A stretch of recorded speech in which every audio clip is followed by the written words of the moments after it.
Primero que nada, yo quiero darles a todos una grata bienvenida eh, a este webinar, el cual estamos incentivando y desarrollando a través como una iniciativa del Centro de Capacitación e Investigación del Plástico, con sede en el INTEC y con apoyo clave del Ministerio de Industria y Comercio y la Asociación de Plásticos de la República Dominicana, DIPLAST. Yo, una servidora, Jessica Félix, tengo el grato oportunidad de, en representación del INTEC, darles la bienvenida. Agradecemos la participación del sector industrial, profesores y estudiantes que se unen a esta actividad. Y bueno, entonces hoy quiero presentar al profesor que estará liderando este webinar, que es el doctor Omar Estrada, quien tiene un amplio campo de experiencia en esta área como investigador senior del Sistema Nacional de Ciencia y Tecnología de Colombia, es ingeniero químico de profesión y especialista en procesos de transformación de plástico y caucho, así como un magíster en ingeniería del procesamiento de polímeros, y doctor en ingeniería con énfasis en sistemas energéticos. Él ha participado en muchos proyectos de consultoría, asesoramiento sobre estos temas y hoy nos acompañará para impartir el tema de monitoreo remoto como una herramienta para incrementar la productividad y eficiencia energética de los procesos. El monitoreo remoto es una herramienta para incrementar la productividad y la eficiencia energética de los procesos, el cual se centra en cómo tecnologías de monitoreo y control pueden ayudar a mejorar la productividad, eficiencia energética en procesos industriales. Y lo cual es muy importante para este sector, ya que los equipos que se utilizan para la manufactura de plásticos tienen un potencial de consumo energético importante. Entonces, entiendo que va a ser de mucho provecho para todos. Sin más, le doy la palabra al profesor Omar Estrada para que entonces podamos iniciar con la actividad de hoy. Jessica, muchas gracias por tu presentación. Siempre. Bueno, y muchas gracias a todos los asistentes. Me encanta estar aquí con ustedes. En primera instancia, quiero pedirles disculpas si en algún momento me da algún ataque de tos. Desgraciadamente, regresé de Costa Rica de una consultoría y me atacó un virus. Apenas estoy como terminando de recuperarme, así que discúlpenme en caso de que interrumpa un poco la charla con algún episodio de tos. ¿Ok? Bueno, ¿qué es lo que vamos a ver el día de hoy? Pues vamos a trabajar básicamente sobre tres temas: los beneficios de la administración de la energía, entender precisamente por qué es tan interesante hacer el seguimiento energético de los procesos y cómo ese seguimiento energético está fuertemente vinculado con aspectos productivos y de calidad en las plantas de procesamiento de polímeros. Luego, mirar cómo desde la industria 4.0 y las nuevas tecnologías se pueden implementar procesos de monitoreo remoto con, obviamente, lo que conlleva el análisis de la información a través de, digamos, potentes analíticas de datos y eventualmente hasta llegar incluso a la posibilidad de tener herramientas de inteligencia artificial para el control y el mejoramiento de los procesos industriales. Y vamos a mirar dos casitos de éxito, básicamente. Entonces, arranquemos, ¿sí? ¿Por qué es importante el tema de la administración de la energía en los procesos industriales? Básicamente, es importante tener en cuenta que en casi toda la industria de plásticos estamos hablando de que el costo está fuertemente determinado por digamos, tres factores principales. Uno, la materia prima, que habitualmente puede variar entre el 50 y el 70% del costo total del producto. Otro es el costo del personal. Y el tercer rubro, o el segundo o tercer rubro, dependiendo de qué tan automatizado sea el proceso y digamos, el costo del personal en cada país, es el costo energético. Entre esos tres elementos, seguramente se consume cerca del 90% o representan cerca del 90% de los costos de producción. Entonces, obviamente, en la medida en que se logra ahorrar energía, normalmente, si la energía representa el 10% del costo y se logra ahorrar un 10% de ese consumo, ese 10%, ese ahorro de 10% se convierte en un 1% de utilidad. Entonces, adicional, entonces, por eso es tan importante trabajar sobre el tema de eficiencia energética. Obviamente también tiene que ver mucho con la reducción del impacto ambiental, eh, la reducción de la emisión de gases de efecto invernadero, la posibilidad de tener de poder mostrar una cara más verde hacia el consumidor, trabajando por la reducción de esas emisiones de gases de efecto invernadero que generan dificultades desde el punto de vista de calentamiento global.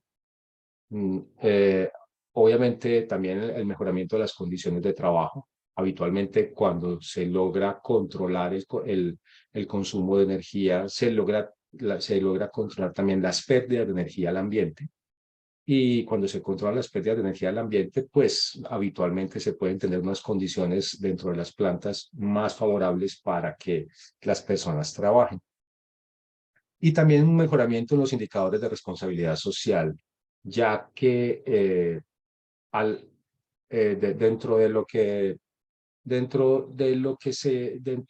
que significa consumir energía a nivel mundial y los retos que implica para el mundo, adaptarse a la realidad de tener que reducir el consumo energético para poder reducir la emisión de gases de efecto invernadero, para poder reducir el calentamiento global o limitar por lo menos el crecimiento del calentamiento global. Esto se estima que para lograr esos indicadores que nos pueden proporcionar o facilitar el lograr. Perdónenme un segundo, por favor. Qué pena que es que tengo por aquí un ruido de fondo. Okay. Entonces,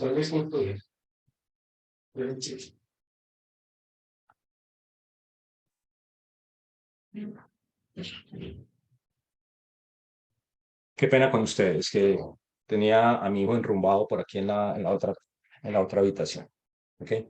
Muy bien, entonces, para lograr esos indicadores, definitivamente uno de los elementos importantes que puede aportar cerca del 50% de los ahorros en emisiones de gases de efecto invernadero es precisamente la eficiencia energética. Y por esa razón se le ha llamado habitualmente la quinta energía. ¿Ok? Entonces, administrar el consumo de energía se vuelve supremamente importante. Es uno de los retos. Y adicionalmente hay algo que también hay que tener en cuenta, y es, uno podría decir, sin temor a equivocarse, que un proceso que es eficiente energéticamente hablando, también es eficiente desde el punto de vista productivo. En la mayor parte de las plantas de producción o de las empresas, pues se trabaja habitualmente sobre 4 elementos importantes. Se trabaja sobre la optimización de los procesos. Se trabaja sobre la optimización de la producción, la programación de la producción, la utilización del tiempo. Se trabaja sobre la gestión de calidad para asegurar que lo que produce la planta sea mayoritariamente producto conforme y susceptible de ser comercializado y vendido. y adicionalmente se trabaja mucho sobre la gestión tecnológica, precisamente para o reducir la brecha con la competencia o generar brecha tecnológica precisamente para cada vez ser más competitivos. Sin embargo, y se trabaja en cada una de ellas de manera aislada.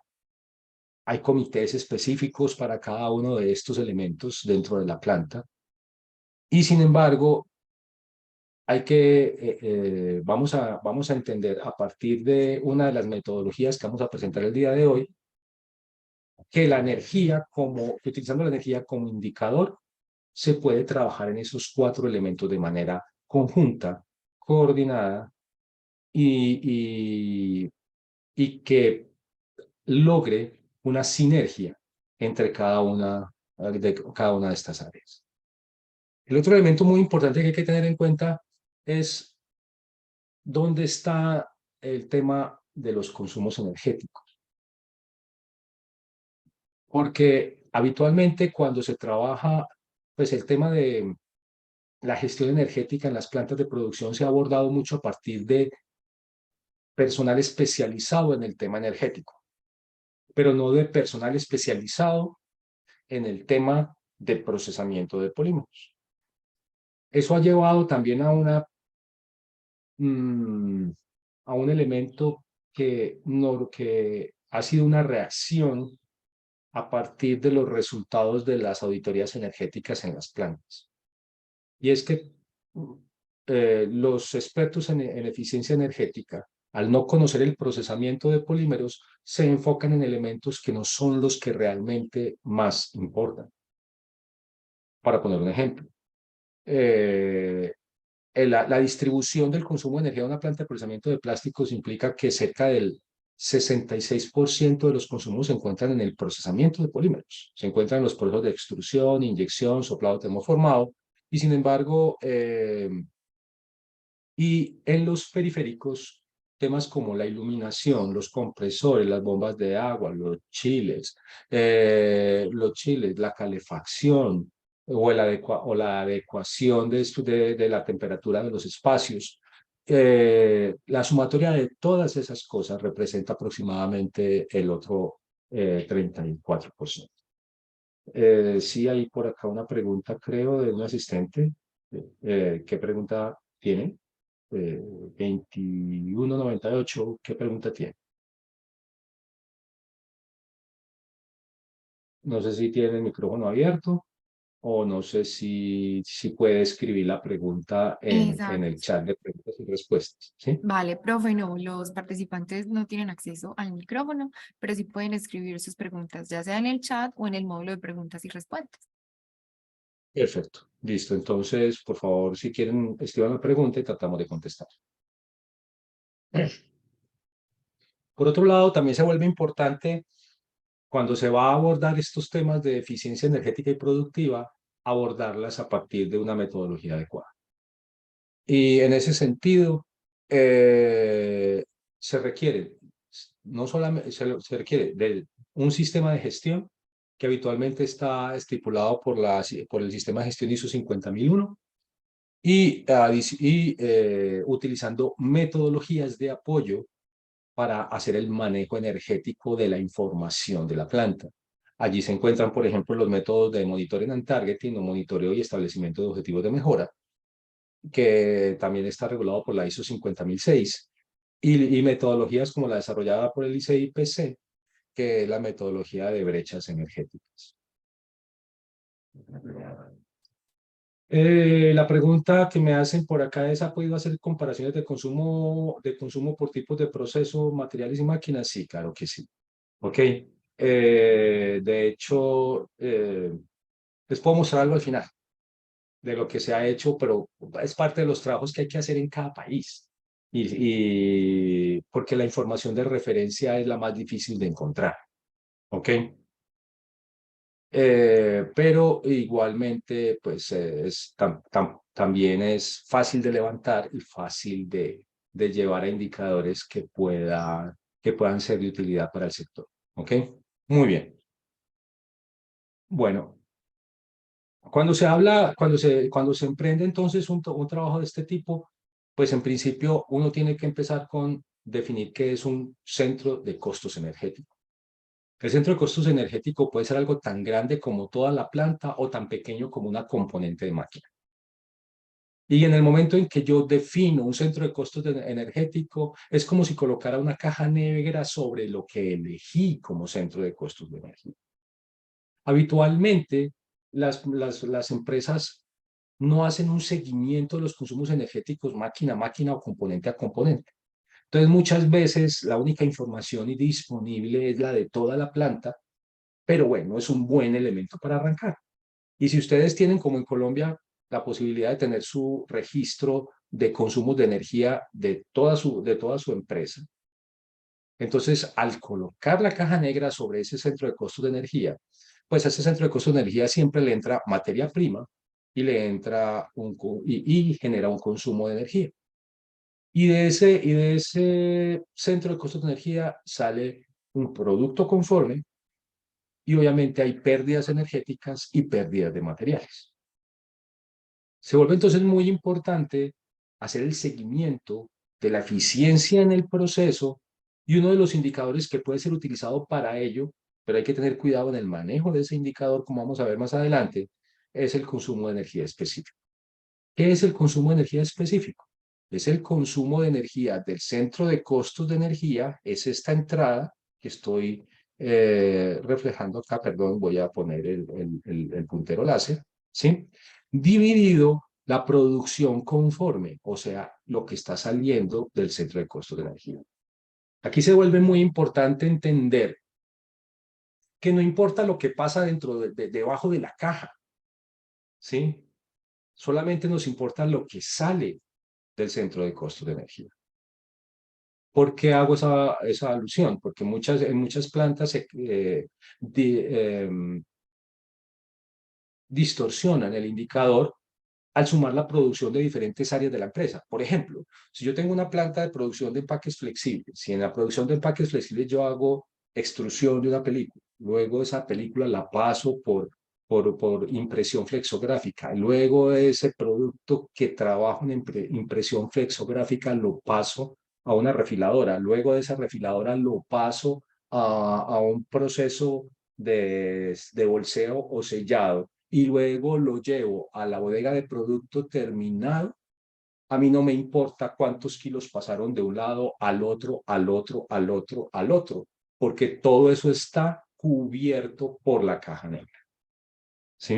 A mí lo único que me interesa es cuántos kilos totales llegaron a la bodega de producto terminado y van a salir o pueden salir como producto para la venta. ¿Ok? Entonces, ese es, y claro, y entonces yo consumo una energía y toda esa energía que invertí en producir ese producto conforme es realmente el costo energético asociado a esa producción. ¿Ok? Por eso es tan importante tener en cuenta eso, porque la mayoría de las plantas se equivocan en el seguimiento de la producción a lo largo de los procesos, entendiendo porque no entienden cómo es que funciona el centro de costos de energía. Entonces, siempre colocas una caja negra sobre lo que quieres analizar y miras qué está entrando a la caja negra y qué está saliendo de la caja negra. No te importa lo que pasa debajo de la caja. ¿Ok? Muy bien. Entonces, tú puedes hacer un análisis tan grande como toda la planta o puedes hacer el análisis por una sección, por ejemplo, si tengo sección de extrusión y sección de impresión flexográfica, pues si tengo la forma de medir esos consumos, puedo hacerlo por secciones. O si conecto mis equipos individuales e individualizados al consumo a medidores de energía, pues el centro de costos de energía puede ser la línea. O incluso puede que yo quiera hacer un análisis todavía más profundo de una componente específica de una línea para mirar el rendimiento de esa componente. Yo decido qué es lo que quiero analizar. ¿Ok? Aquí hay otra pregunta que dice, ¿ha podido desarrollar algún estadístico relacionado a kilo por tipo de procesos? Esa información existe Y para ello les invito a lo siguiente. Hay un libro muy famoso, muy interesante, del profesor Robin Kent, que se llama Managing Energy Management in Polymer in Plastic Processing. ¿Sí?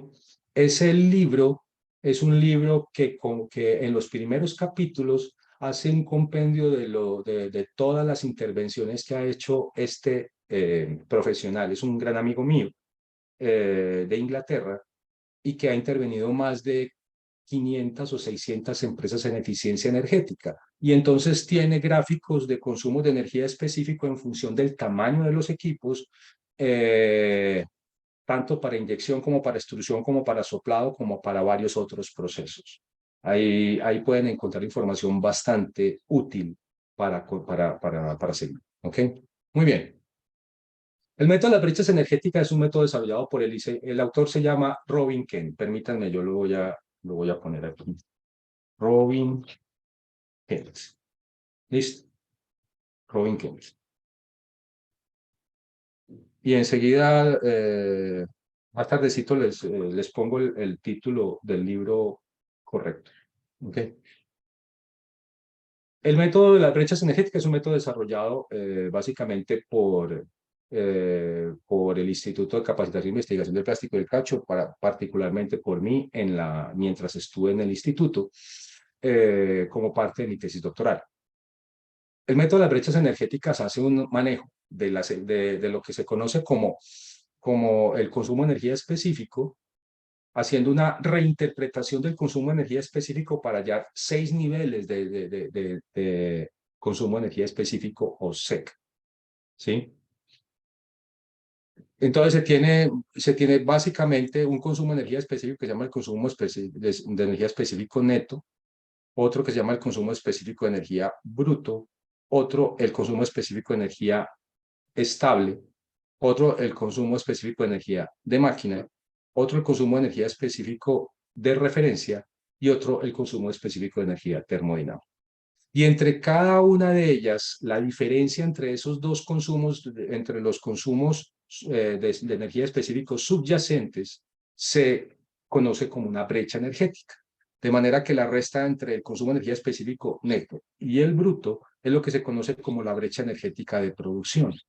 Y ese valor que te da es toda la ineficiencia energética relacionada con, es la brecha energética de producción y representa toda la ineficiencia energética generada por pérdidas de tiempo, por paros no programados en los equipos, por problemas relacionados con la programación de producción, los cambios continuos de referencias o colores que generan limitaciones en los tiempos productivos. ¿Ok? Cuando restas el consumo de energía específico bruto del consumo específico de energía estable, eso se llama la brecha energética de calidad y representa todas las ineficiencias relacionadas con aportar energía a producir producto no conforme. ¿Sí? Entonces, puedes establecer a partir de esa brecha qué tan impactante están siendo los problemas de calidad en comparación, por ejemplo, con los problemas de producción. ¿Sí?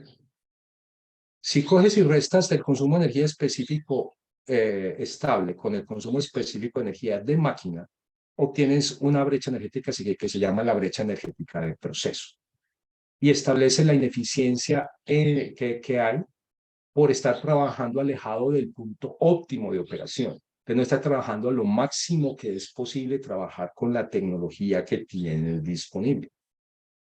¿Sí? Y por eso se llama la brecha energética de proceso. Y cuando restas el consumo de energía específico de máquina, del consumo específico de referencia, que normalmente se utiliza como consumo específico de referencia, la mejor tecnología que haya en el mercado, pues la diferencia entre los dos es la brecha energética tecnológica y representa las ineficiencias que tienes en el proceso por estar utilizando una tecnología que no es eficiente desde el punto de vista energético. La última brecha energética de la investigación y desarrollo, pero que a ti no te afecta, porque es básicamente el único que la puede alterar, modificar o cambiar, son los proveedores de maquinaria que están trabajando por hacer equipos cada vez más eficientes energéticamente. ¿Ok? Entonces, lo interesante del método de las brechas energéticas es que a partir de unos indicadores energéticos que son las brechas energéticas, tú puedes saber dónde está el problema más grande. Si la brecha más grande es la de producción, o si la brecha más grande es la de calidad, o si la brecha más grande es la de proceso, o si la brecha más grande es la brecha tecnológica. Y adicionalmente, es un método que tiene una particularidad. Las brechas de arriba no modifican las de abajo, pero las brechas de abajo sí modifican las de arriba. ¿Eso qué implica? Implica que si tengo dos brechas de magnitud similar, voy a poner un ejemplo, que la brecha energética de producción sea alta, pero la brecha tecnológica también sea alta. Tú tienes dos opciones. O atacas ambas brechas o te decides por atacar la de más abajo, porque esa, cuando mejores esa brecha, inmediatamente las otras se reducen. ¿Ok?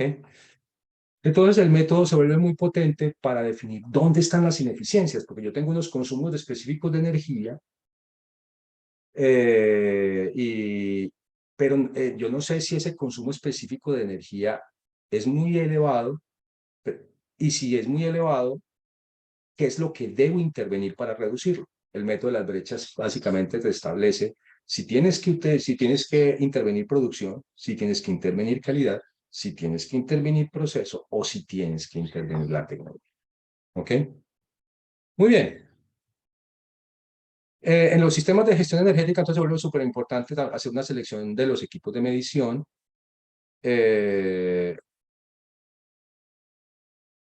Ahora, la parte más interesante es que muchos trabajamos con equipos que son relativamente viejos. Otros tenemos la fortuna de tener equipos relativamente nuevos. Sin embargo, el advenimiento de la tecnología ha logrado que sea relativamente sencillo implementar sistemas de monitoreo energético en los procesos de producción.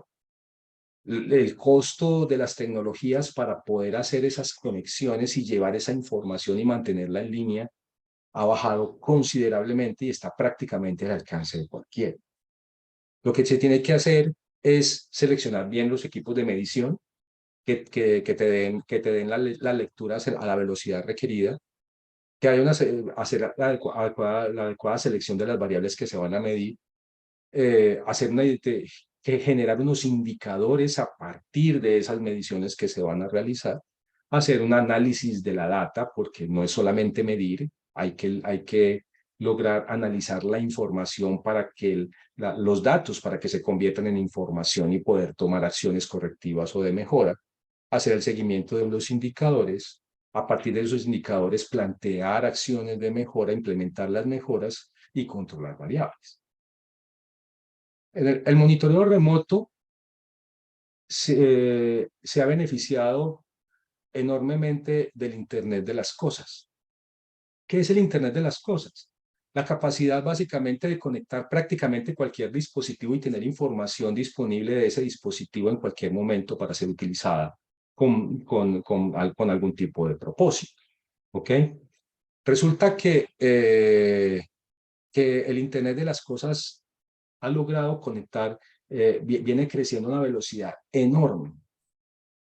Para el 2020 se esperaba se esperaba que hubieran 50.1 billones de dispositivos conectados a la nube, mandando información a la nube y obviamente con diferentes tipos de rutinas de inteligencia artificial o de analítica de datos para hacer el análisis de esa información. ¿Ok? Entonces, estamos hablando que el Internet de las Cosas genera una explosión de información y una infraestructura sobre la cual se puede montar casi cualquier cosa. ¿Ok? Lo único que necesitas es, básicamente, tener sensores que puedan conectarse que puedan conectarse a un módulo Wi-Fi o a un módulo de transmisión de datos vía celular, y poderlos trasladar a una nube, almacenarlos en una base de datos en la nube y tomarlos a partir de la nube con sistemas de visualización de información para ir mirando el comportamiento en tiempo real de las variables y los procesos que te interesan. ¿Ok? Básicamente, los principales elementos de una arquitectura de Internet de las cosas son, obviamente, sensores y actuadores, la conectividad y, obviamente, los procesos y las personas que hacen el análisis de la información. ¿Ok?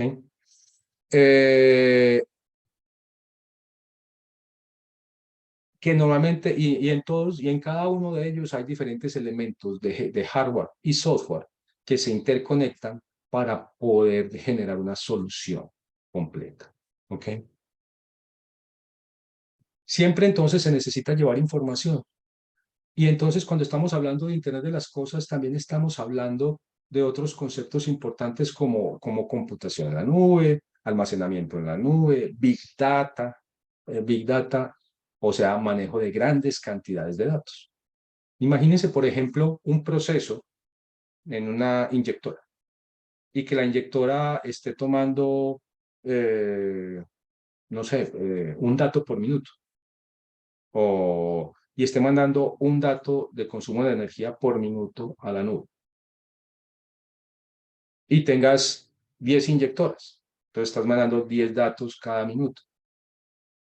Llega un momento en que tienes tanta información que se vuelve muy importante el manejo de grandes cantidades de datos y procesarlo de manera eficiente. ¿Ok? Y el Internet de las cosas requiere entonces que haya conectividad, muchas veces alámbrica, la mayor parte de las veces inalámbrica, para llevar esa información desde el punto donde se está recopilando el dato hasta la nube, a través de una serie de protocolos, a través de una serie de infraestructura, pero de una simplicidad, entre comillas, que cada vez es mayor y que hace cada vez más fácil acceder a este tipo de procesos. ¿Ok? Hay muchos sensores que son IoT, que te pueden captar un dato y mandártelo a la nube prácticamente si hay una conexión de Wi-Fi en el lugar. ¿Sí? Sensores de humedad, sensores de fuego, sensores de temperatura, sensores de nivel, GPS, sensores de sonido, de luz, de calidad del aire, de energía, de consumo energético o acelerómetros, etcétera, etcétera. O sea, y y el instituto viene trabajando fuertemente en este tema porque la industria 4.0 y el Internet de las cosas es uno de los elementos de industria 4.0 más importantes. Se volvió, digamos, es la cuarta revolución industrial, se ha vuelto demasiado importante en los procesos industriales y estamos, del Instituto del Plástico y del Caucho está trabajando desde el Internet, desde la industria 4.0 para llevar soluciones a las empresas que permitan mejorar esa productividad, esa eficiencia energética y utilizar estas herramientas de maneras muy creativas. No es solamente para temas de productividad, para ponerles un ejemplo. Uno de los desarrollos más importantes de este laboratorio fue un sensor de medición de contenido de oxígeno que se utilizó en los empaques de queso parmesano para hacer un seguimiento por toda la cadena logística de cómo iba la concentración de oxígeno al interior del empaque para hacer estudios de vida útil a través de toda la cadena logística de ShareLife y adicionalmente de calidad del sello de los empaques para tratar de encontrar problemas en los empaques que se pudieran resolver. Y eso tuvo un resultado maravilloso. ¿Ok? El IoT básicamente y el monitoreo remoto no es solamente de procesos, puede ser de variables de calidad, variables que comprometan, por ejemplo, la vida útil de un producto, entre muchas otras cosas. ¿Ok? Aquí, por ejemplo, está una de nuestras primeras implementaciones, es que tenemos una cámara de ozono donde se hacen pruebas de envejecimiento acelerado y debemos mantener un control de la concentración de ozono en el laboratorio. en la cámara. Y entonces, básicamente, con un sensor de ozono y una implementación de una red, con una implementación de ese sensor en una red Wi-Fi, pues básicamente tuvimos la oportunidad de llevar esa información que midiendo el voltaje para conocer la concentración de ozono, se lleva teniendo una tarjeta Wi-Fi que tomara la información del sensor y luego llevar esa información a través de un protocolo MQTT a un servidor del ICIPC que luego ese servidor lo lanza a la nube para que luego en la nube lo tome la base de datos que es InfluxDB y un visualizador que es Grafana, que es gratuito, y se pueda mirar la información en línea a través del celular o a través de un computador que esté conectado a Internet. ¿Sí? Y básicamente lo que podíamos ver, para esto se necesita entonces manejos de bases de datos de gran tamaño. ¿Sí? Y para eso hay servicios en la nube súper importantes como AWS de Amazon, como Google Cloud, como Azure de Microsoft y una gran cantidad de otros proveedores que vas a necesitar para poder administrar la información en la nube. Y tú pagas básicamente una mensualidad y tienes acceso a una cantidad de herramientas y no tienes que guardar tu información en el servidor de tu planta que seguramente se va a abarrotar de información rápidamente. ¿Ok? Y aquí vemos, por ejemplo, la lectura de la cámara de ozono, que se están leyendo dos variables, la concentración de ozono en la cámara y la temperatura, para hacer un control de la prueba de envejecimiento acelerado. ¿Ok? Recuerden hacer las preguntas por el chat, por favor, que no hay micrófonos abiertos. Muy bien. Esta es, por ejemplo, otra implementación realizada en el ICIPC, donde básicamente se tomó un reómetro Hacke cuya tarjeta se había quemado, ya no se conseguía la tarjeta.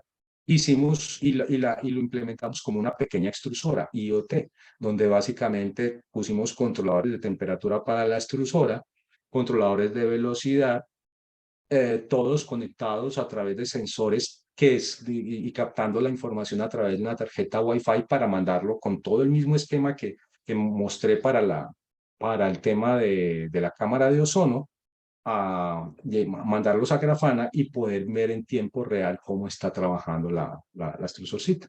¿Sí? Aquí se ve un pequeño video precisamente de cómo funciona. Listo.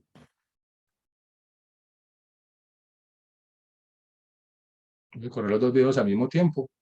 ¿Sí? Ahí estamos viendo, por ejemplo, temperatura de masa fundida. Aquí estamos viendo el torque del husillo en newton por metro, cómo se está comportando. Aquí estamos viendo la presión de masa fundida, también cómo se está comportando. Y las mismas variables vistas a través del celular en tiempo real, mientras está ocurriendo el suceso en la máquina.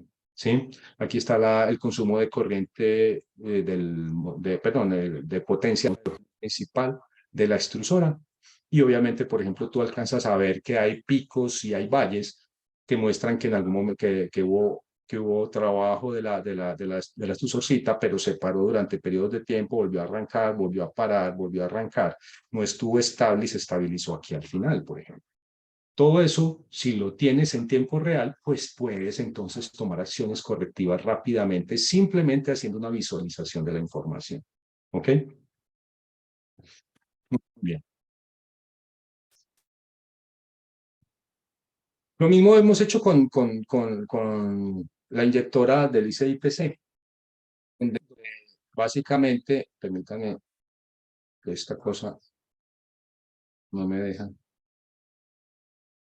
Tenemos la inyectora y vemos y estamos captando suficiente información, casi 3 datos por segundo, 3 datos por segundo para poder mirar el consumo de energía de todo el ciclo de inyección. ¿Ok? Y poder, por ejemplo, establecer cuál de las etapas del ciclo de inyección es la que más consume energía y si se puede hacer una optimización del ciclo de inyección para poder reducir el consumo de energía del ciclo. ¿Ok? Y saber exactamente cuánta energía consume por ciclo y para llevar exactamente ese costo al producto también, que es bastante valioso y bastante importante. ¿Ok? Muy bien. Entonces, y por ejemplo, uno puede arrancar de muchas maneras. Uno pudiera pensar, venga, quiero tener todas las variables de mi proceso. Y entonces, cuando hablo de una extrusora, pues estoy hablando de potencia del motor, velocidad de rotación, perfil de temperaturas, presión de masa, temperatura de masa, y una gran cantidad de variables y hacer un seguimiento de todas las variables del proceso. Pero también puedo empezar de manera más conservadora y pensar cosas como, por ejemplo, ¿qué es lo que le pega al costo del producto? Bueno, son la productividad y la energía. Entonces, hagamos un seguimiento de dos variables. Una de velocidad en la línea, por ejemplo, una velocidad de alado, una velocidad de embobinado o una velocidad de corte y el consumo energético de toda la línea. Y entonces con esas dos variables tienes suficiente información para saber si el proceso está siendo estable, si estás trabajando por encima de la velocidad esperada para ese proceso o si por cualquier motivo te ha tocado trabajar por debajo de esas velocidades y por qué, ¿sí? Y si los consumos de energía están siendo demasiado elevados, o si son los típicos de ese proceso o si son inferiores o superiores, ¿ok? Para tomar acciones correctivas. Normalmente cuando tienes un proceso estable y tienes un consumo superior, es porque algo cambió en el proceso, posiblemente cambiaron la materia prima, ¿sí? Posiblemente cambiaron la condición de proceso y la llevaron a una condición de proceso superior, quién sabe. Pero toda esa información es supremamente útil para tomar decisiones en un momento determinado. Y tú puedes estar tan tranquilo en tu casa viéndolo desde el celular. ¿Ok? Luego la otra parte importante es, listo, eso es lo que yo puedo hacer con el monitoreo en tiempo real, pero ¿qué hago con la información después? ¿Ok? Porque yo puedo hacer análisis de la información que tengo recopilada y almacenada en las bases de datos en la nube para hacer un tratamiento de información que luego me dé información súper valiosa para tomar acciones correctivas. Vamos a mirar, por ejemplo, uno de esos casos. Y este es un caso de una extrusora con la que se está produciendo perfiles de caucho. ¿Qué se hizo en esta extrusora? Esta es una extrusora básicamente que produce un perfil en caucho de PDM y la extrusora está conectada, digamos, sale el perfil y luego entra a un túnel de vulcanización donde con temperatura se genera la reacción de vulcanización para que se conforme completamente el perfil y luego se enrolla y se embobina y se corta. ¿Ok? Este fue un trabajo bien interesante porque adicionalmente se hizo un trabajo antes y luego se hizo una modificación del proceso, incluyendo una bomba de fundido para mirar qué cambios importantes se daban al incluir una bomba de fundido en el control del proceso. ¿Qué se hizo?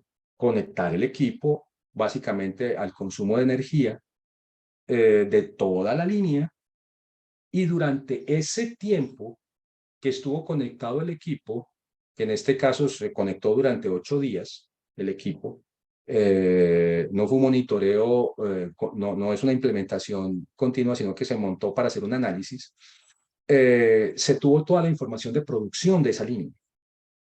O sea, hora a hora, el sistema de información de la empresa tenía cuántos kilos producía de cada referencia, a qué horas montó una referencia, a qué horas la bajó, cuánto producto conforme, cuánto producto no conforme generó, cuánto fueron los tiempos de paro. Toda la información que habitualmente es la información de piso de la planta estaba perfectamente relacionada. Entonces, como nosotros teníamos las mediciones energéticas con horas y fechas, y estaba la producción con horas y fechas, era perfectamente viable sacar la información de producción y alinearla con la información de consumos energéticos. ¿Sí? Entonces, en ese caso, se obtuvieron cosas como esta. Por ejemplo, esta es una, durante esos 8 días montaron cerca de 31 referencias en esa planta. Se hizo un análisis referencia por referencia. Aquí voy a mostrar dos casos específicos. Una referencia que la llaman la C03007.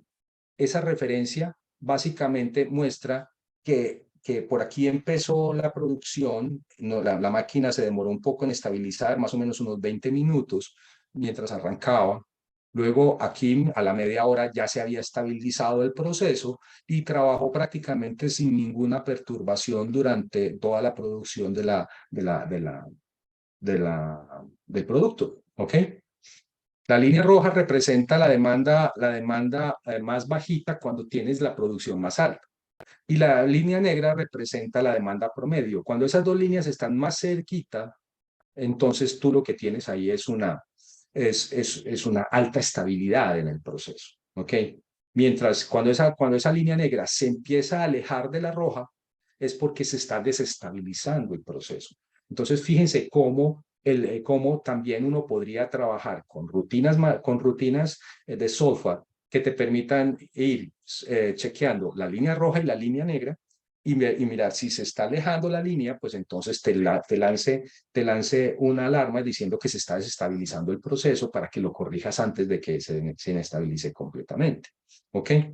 Aquí hay un caso particular, por ejemplo, de un proceso completamente inestable, donde se trató de empezar a producir, se produjo durante un rato, pero no fue de manera estable, se cayó nuevamente, se trató de producir nuevamente, no se pudo. Básicamente, aquí no hubo producto conforme en esta producción y la separación de las líneas es supremamente elevada. ¿Ok? Este, por ejemplo, es el caso de un proceso de un producto que fue el producto 0314C020189, donde esa referencia definitivamente tuvo gravísimos problemas de producción, pero que esta información a veces se pierde dentro de la planta. Y aquí tienes muy claramente el comportamiento de esa referencia y cómo se comportó durante el proceso de producción y por qué fue que no pudiste obtener una producción conforme durante todo el proceso. Como se sacaron cerca de 31 referencias, entonces se hizo un primer trabajo y venga, vamos a hacer un diagrama ABT utilizando las técnicas de Monitoring and Targeting. Y se colocaron cada uno de los consumos y las producciones conformes de cada una de las referencias en ese diagrama, que es un diagrama donde se pone el consumo de la referencia en el eje X, en el eje Y la producción conforme en el eje X. Y si te das cuenta, una línea recta muy, muy buena, con una linealidad de 0.89, que para mediciones energéticas es excelente. Y entonces eso te da dos cosas. Una, esa línea tiene un consumo fijo de 24.6 kWh. Significa que sin producir nada, la máquina ya tiene un consumo base fijo de 24.6 kWh. Y si quieres bajarlo, te toca entrar a mirar por qué. ¿Qué es lo que se queda prendido cuando no estás produciendo nada? Y entonces tú puedes encontrar razones y tomar acciones para bajar esos consumos fijos.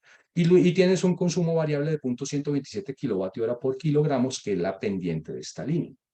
Cuando yo cojo esa información, que es la ecuación de la línea recta, que sale de analizar esa información, inmediatamente, y tú divides todo por la producción conforme, obtienes una curva de SEC, que es el consumo específico de energía neto.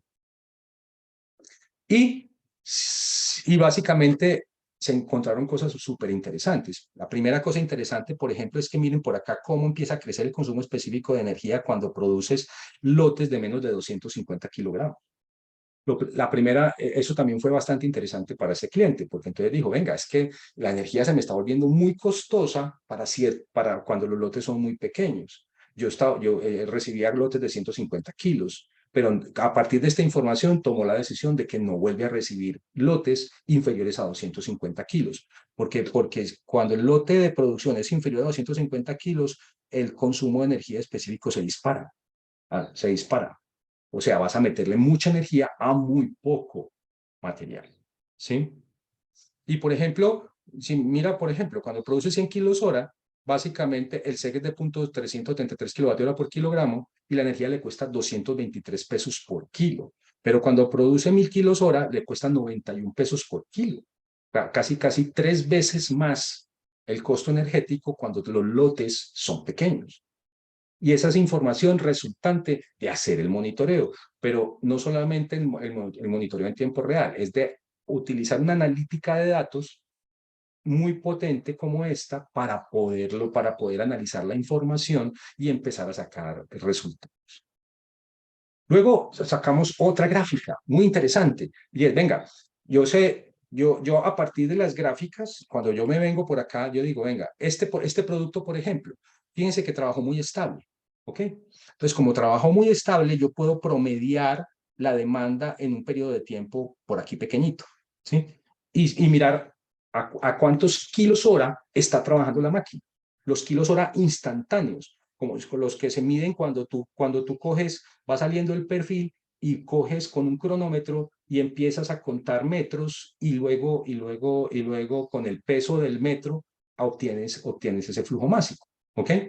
Entonces, aquí estamos llevando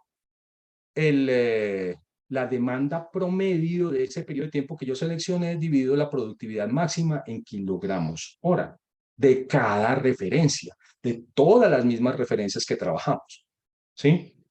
Es distinto a lo que hicimos ahora, porque ahora es todo el consumo de energía del centro de costos de energía dividido la producción conforme.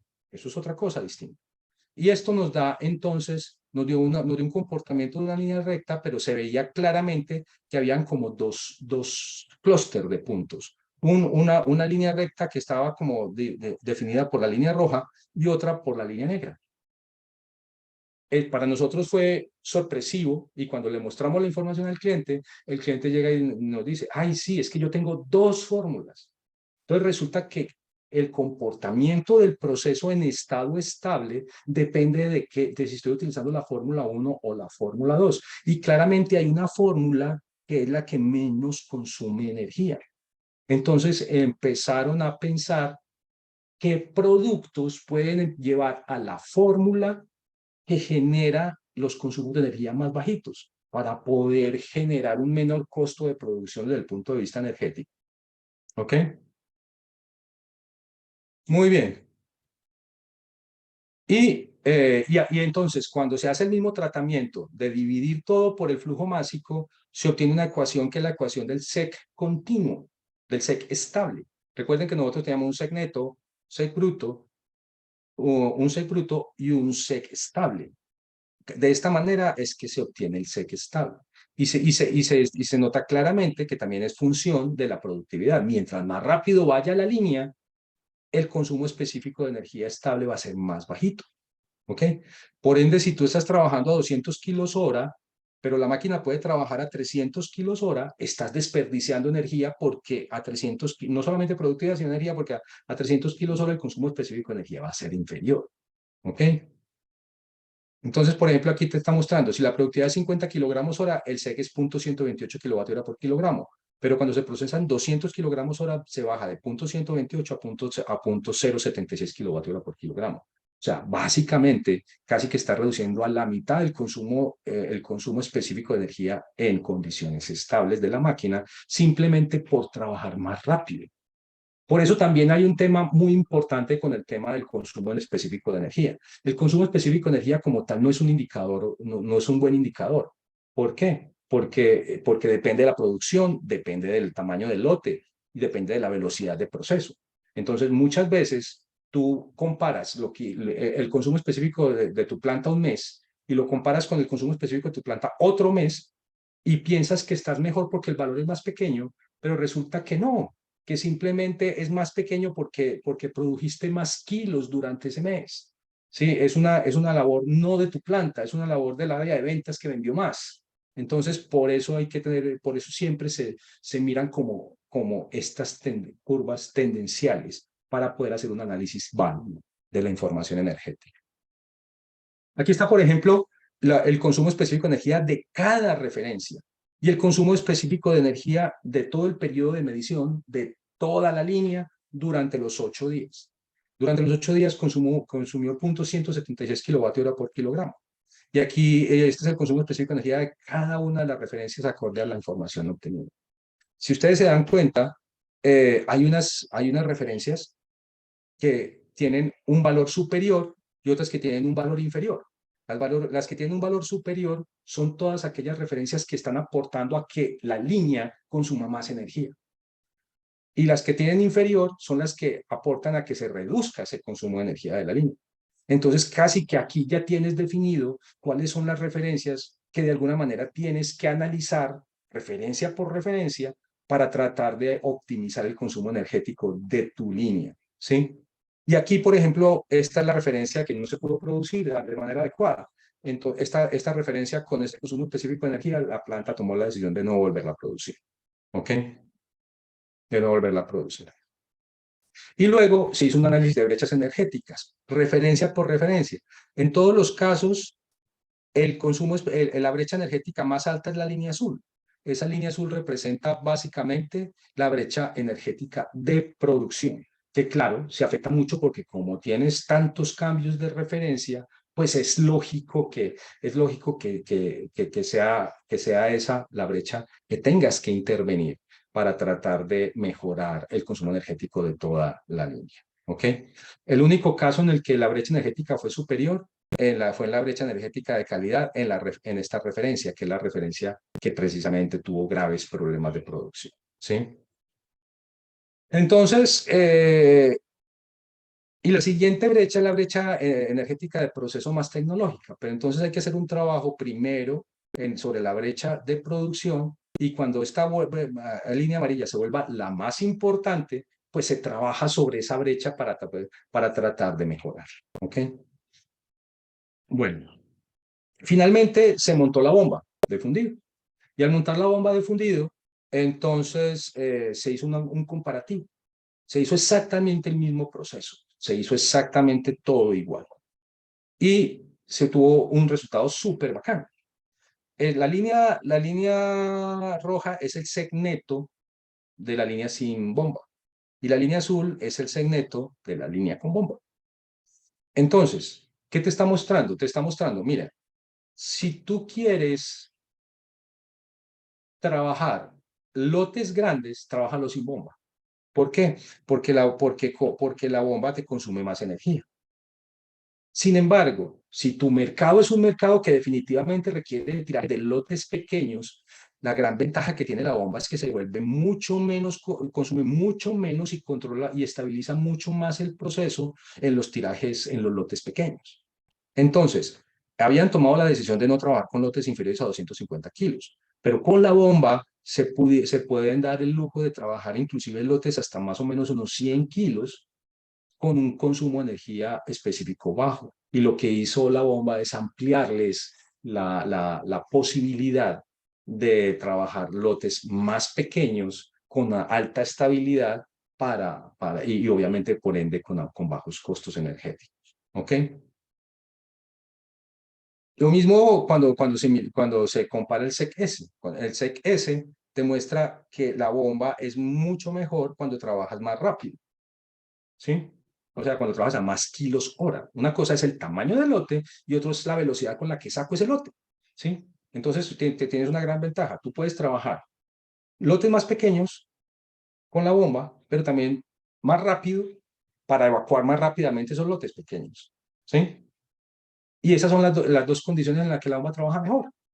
Más rápido con lotes pequeños. ¿Listo? Entonces, te da una posibilidad bastante interesante de trabajo.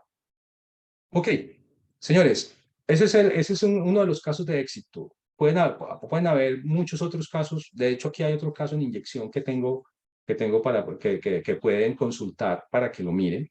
Pero básicamente es el mismo manejo. ¿Sí? La parte más importante es que el seguimiento de la energía te puede dar mucha información de cómo mejorar un proceso, pero tienes que conectar toda la información. ¿Ok? Y tienes que poder hacer una analítica de datos. El gran problema de este tipo de sistemas es que te genera mucha data y si no hay una cultura y herramientas que tomen esos datos y te permitan hacer una analítica y que te lo traduzca en gráficas, en gráficas e indicadores para tomar decisiones, te pierdes en el mar de datos, ¿cierto? Entonces, es tan importante hacer la captura de la información como tener debajo una capa de analítica de datos que sea capaz de analizarte la información para ayudarte a mejorar. ¿Ok? Uno de los grandes problemas, tal vez, es que muchos de los que ofrecen monitoreo no entienden los procesos de producción de plásticos y entonces las capas de analítica no son tan potentes. Y por eso es tan interesante que entidades como el Instituto del Plástico, como el Centro, como el Centro de Plásticos allá en República Dominicana, ¿sí? Trabajen sobre esas capas que puedan dar información de valor a todo ese monitoreo. Ahí es donde está realmente la parte importante. Levantar el dato se ha vuelto súper sencillo, súper fácil y súper barato, pero ahí no está el quiz del asunto. El quiz del asunto está en cómo manejo la analítica para que me dé información. Señores, muchas gracias. No sé si tienen preguntas, quedo a la disposición de ustedes a partir de aquí. ¿Se va a compartir la presentación? Sí, sí, la presentación se va a compartir. ¿Ok?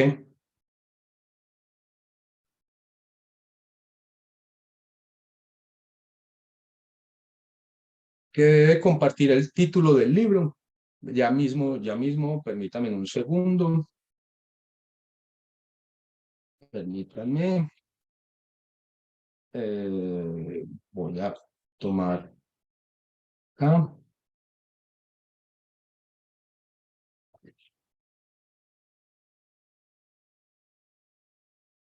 Qué bueno que esto me dejara trabajar. Listo.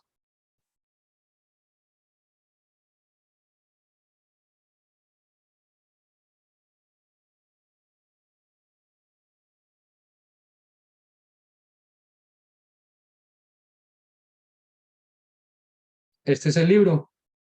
¿Ok? Les voy a poner ¿dónde lo pueden adquirir? La web donde está el libro. ¿Ok? Energy Management in Plastic Processing. ¿Ok?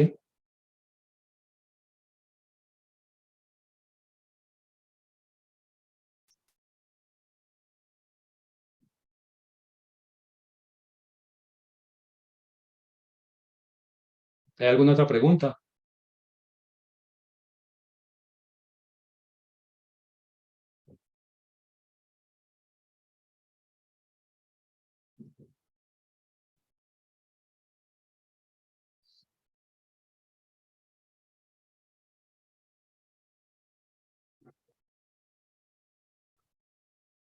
Profe.